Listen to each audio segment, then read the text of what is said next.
अस्सलामुअलैकुम, welcome to my YouTube channel. आज हम लोग सेकेंड ईयर बायोलॉजी के फर्स्ट चैप्टर से स्टार्ट करेंगे, ठीक है। और हमारा आज का टॉपिक है होम्योस्टेसिस। होम्योस्टेसिस, होम्यो मीन्स होता है सेम एंड स्टेसिस मीन्स होता है कंडीशंस, ठीक है। यानी कि होम्योस्टेसिस की अगर हम बात करें तो होम्योस्टेसिस जो होता है इंटरनल सिस्टम को, इंटरनल कंडीशंस को सेम रखने का नाम है। अगर हम अपनी बॉडी के बारे में बात करें तो हमारी जो इंटरनल सिस्टम है, इंटरनल इन्वायरमेंट है, उसमें क्या है, जो इंजाइम्स है, इंजाइम्स क्या है, इंजाइम्स एक स्पेशल कैटलिस्ट है, स्पेशल चीजें हैं जो कि हमारी बॉडी के अंदर मुख्तलिफ कामों को परफॉर्म करते हैं, ठीक है। उन्हीं की मौजूदगी में हमारे सारे काम हो रहे होते हैं। पूरे की पूरी मेटाबॉलिज्म जो होता है, मेटाबॉलिज्म क्या है, metabolism all work perform in our body is called metabolism, ठीक है। जो भी हमारी बॉडी के अंदर काम हो रहा है वो उनको मेटाबॉलिज्म कहते हैं। तो जो एंजाइम है वो मेटाबॉलिज्म मतलब करते हैं या मेटाबॉलिज्म को परफॉर्म करते हैं, तो वो कहते हैं कि वो सेम कंडीशंस पे करते हैं। हमारी बॉडी के अंदर जो भी है वो सेम कंडीशन में होता है। फॉर एग्जांपल कि अगर पानी की मिकदार है, पानी की मिकदार भी जो है वो सेम होगी। अगर टेम्परेचर की बात करें तो हमारी बॉडी के अंदर जो एंजाइम्स है वो 37 डिग्री सेल्सियस टेम्परेचर पे बिल्कुल प्रॉपरली वर्क करते हैं, ठीक है, विद नैरो फ्लक्चुएशंस, यानी थोड़ी बहुत फ्लक्चुएशंस के साथ वो 37 डिग्री सेल्सियस पे काम करते हैं, जिसको 98 फ़ारेनहाइट कहते हैं।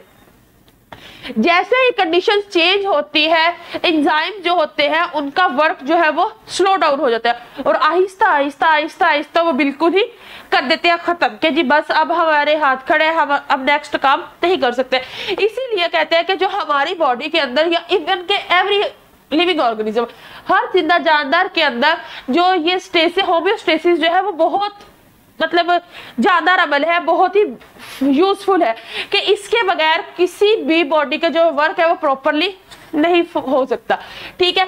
होम्योस्टेसिस जो है वो सेम कंडीशन है, बात समझ आ गई। अगर हम देखें तो हमारी बॉडी के अंदर होता है, फर्स्ट है ऑस्मोस्टेसिस या इसको ऑस्मो रेगुलेशन भी कहते हैं,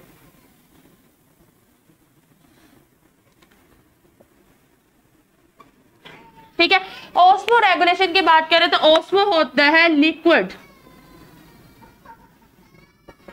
ठीक है। रेगुलेशन मीन होता है रेगुलेट करना, उसको मतलब बराबर करना।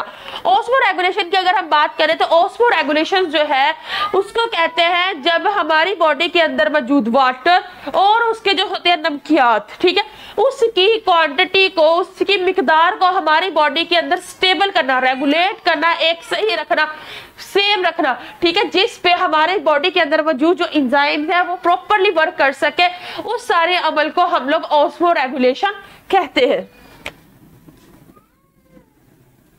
नेक्स्ट है थर्मो रेगुलेशन।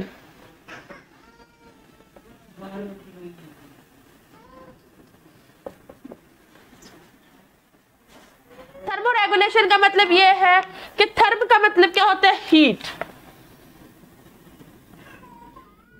रेगुलेशन का मतलब होता है रेगुलेट करना, ठीक है।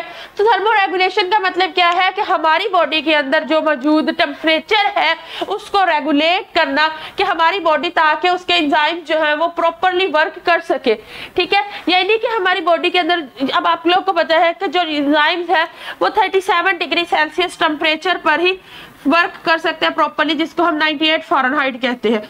जैसे ही 98 फ़ारेनहाइट जिसमें हम लोग बुखार चेक करते हैं मोस्टली, ठीक है, थर्मामीटर में, जैसे ही 98 फ़ारेनहाइट से टेम्परेचर जो है वो अप होता है तो क्या कहते हैं कि बुखार हो गया।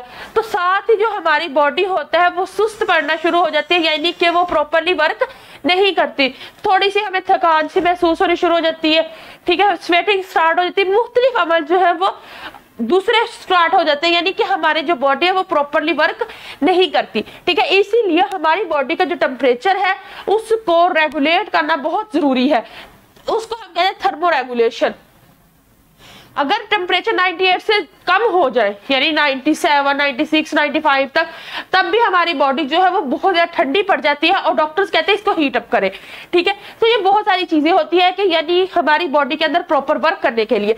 नेक्स्ट एक थर्ड टर्म है एक्सक्रीशन।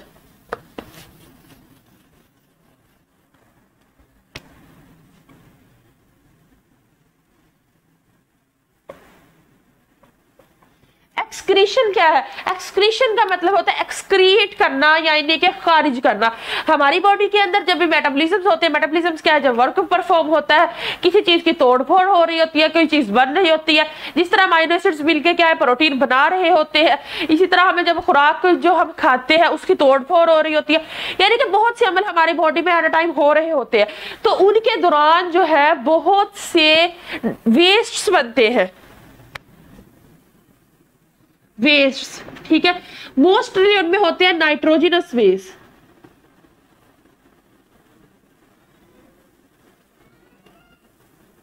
ये जो नाइट्रोजनस वेस्ट होता है ये हमारी बॉडी के लिए बहुत ज्यादा खतरनाक है। ठीक है, इसलिए उनको एक्सक्रीट करना बहुत ज्यादा जरूरी होता है। उस अमल के ये एक्सक्रीशन कहते हैं, मतलब उस अमल को क्या कहते हैं? एक्सक्रीशन। जब हमारी ये नाइट्रोजनस वेस्ट हमारी बॉडी से एक्सक्रीट करने के अमल को एक्सक्रीशन कहते हैं। ये जो नाइट्रोजनस वेस्ट होता है इसकी बहुत कम अमाउंट में हमें जरूरत होती है। मोस्टली जो है कि नाइट्रो ग्रुप होता है, यानी अमोनिया की फॉर्म में अगर बनती है तो उसमें से जो नाइट्रो ग्रुप होता है वो जल्दी जल्दी क्या है पानी में डिसोल्व हो जाता है, इसलिए उसको एक्सक्रीट करना बहुत जरूरी होता है। जो अगर हम लोग इसको नहीं करेंगे तो हमारी बॉडी के अंदर जो है वो नाइट्रोजनस वेस्ट बढ़ेगा और वो एक टॉक्सिक इफेक्ट प्रोड्यूस कर देगा, जिससे एक सडनली बेहोश हुआ जा सकता है, कोमे में इवन के डेथ भी वाकई हो सकती है। तो ये कुछ होम्योस्टेसिस और होम्योस्टेसिस की टर्म थी। नेक्स्ट हम लोग कल को इंशाल्लाह थोड़ी सी इनकी डिटेल के बारे में पढ़ेंगे। अल्लाह हाफिज, अपना ख्याल रखिए।